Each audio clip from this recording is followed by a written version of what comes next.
Hello, Happy New Year. It's a nice year, 2025. I believe that we had good time in 2024, but 2025 will be better.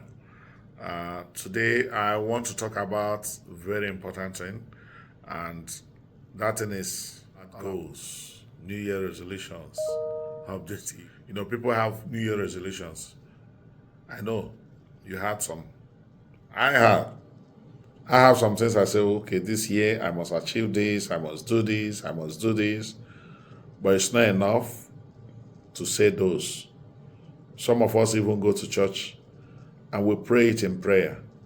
But before the end of January, we forget them.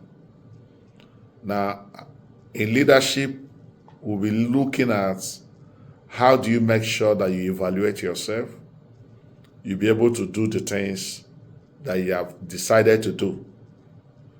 In the next few days, I'll be releasing a couple of videos that I'll be teaching how to plan. We call it strategic planning. Strategic planning in leadership. So you could be a leader in an organization, you could be a leader in an institution, you could be a leader in a research group, you could be a leader in a church, you could be a leader in associations. Now, it is important to plan. You could also be your family, right? You and your partner, you plan. If you fail to plan, you are planned to fail.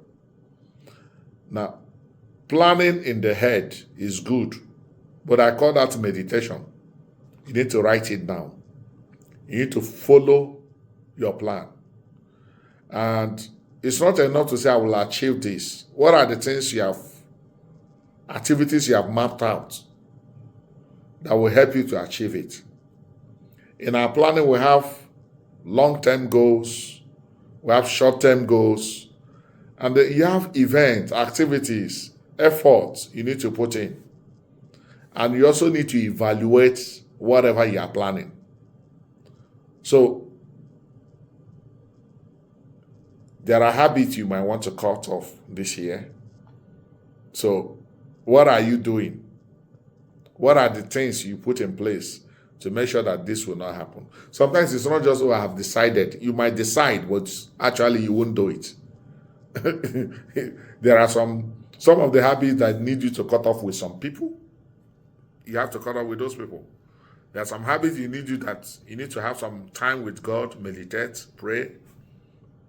You need high level of discipline in some of this. So it's important that we deal with this one after the other. I know that you might have had this before, but I'm going to go through a practical step on teaching you how to strategically plan. So it will be released in the next few days. It's called strategic planning in leadership. So if you're a husband, you're a parent, you're a wife, if you are a leader in an institution, you're a leader. You are leading your family, you are leading organization, you are leading church, you are leading universities, you are leading research group. You're a leader on your own. Every individual has a level of leadership, so you need to plan. Even if you are just there, someone is looking at you, someone is taking you as a role model. You need to plan. And if you must make progress, you need to be able to measure your progress. So if you have not subscribed to my channel, click the subscribe button. In the next few days, I'll be releasing a couple of videos that I'm working on that will help you to do a proper planning, proper evaluation of your planning, and the things you need to do to be able to make sure that you are not caught up. But when it is June, you say this year has gone half and you have not been able to achieve what you want to achieve. There are strategies we'll be going through this year. So thank you for joining me today. Subscription is actually free. So when we say subscribe, it does not mean you pay money. Just click the subscribe button and it will also be helping the channel to grow, and you can share this video through the channel so that others can watch what you have benefited. Thank you. See you next time.